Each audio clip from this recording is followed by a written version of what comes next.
तर मित्रांनो, आपला हा ब्लॉग स्टार्ट करण्याच्या आधी आपण महाराजांचे दर्शन घेऊन आपला हा ब्लॉग स्टार्ट करत आहे. हा माझा 4था ब्लॉग आहे, त्यामुळे मी महाराजांचे दर्शन घेऊन हा ब्लॉग पुढे कंटिन्यू करतो. तर मित्रांनो, मी तुमचा मित्र कुणाल जाधव आणि तुम्ही पाहत आहे कुणाल ब्लॉग्स. आज आपण आलो आहे जुहू बीचला, जे की सँटाक्रूजपासून मोस्ट ऑफली 10 मिनटाच्या किंवा 15 मिनटाच्या डिस्टन्सवरती आहे, बाय रिक्षा किंवा बसने. तर आज तुमच्यासाठी मी आलो आहे जुहू बीचचा व्ह्यू दाखवण्यासाठी.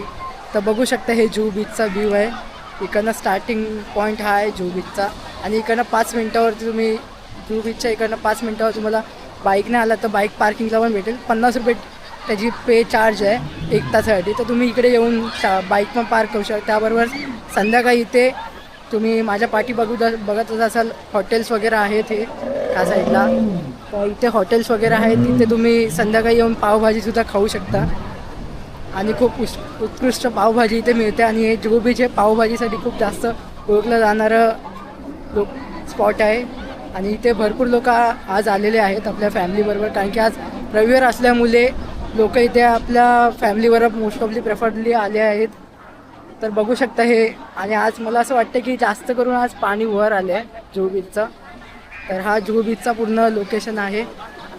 कसं वाटतं सांगा मला कमेंटला. आणि जर तुम्हाला अजून दुसऱ्या कुठल्या लोकेशनला वाटत असेल की जावं आणि मी व्हिजिट करून तिकडची एक्झॅक्ट कसं जायचं आणि तिकडची लोकॅलिटीमध्ये काय काय आपण खाऊ शकतो, तर तुम्ही मला कमेंट बॉक्समध्ये सांगू शकता. मी नक्कीच तिथे व्हिजिट करीन. तर हा पूर्ण जुहूचा व्ह्यू आहे.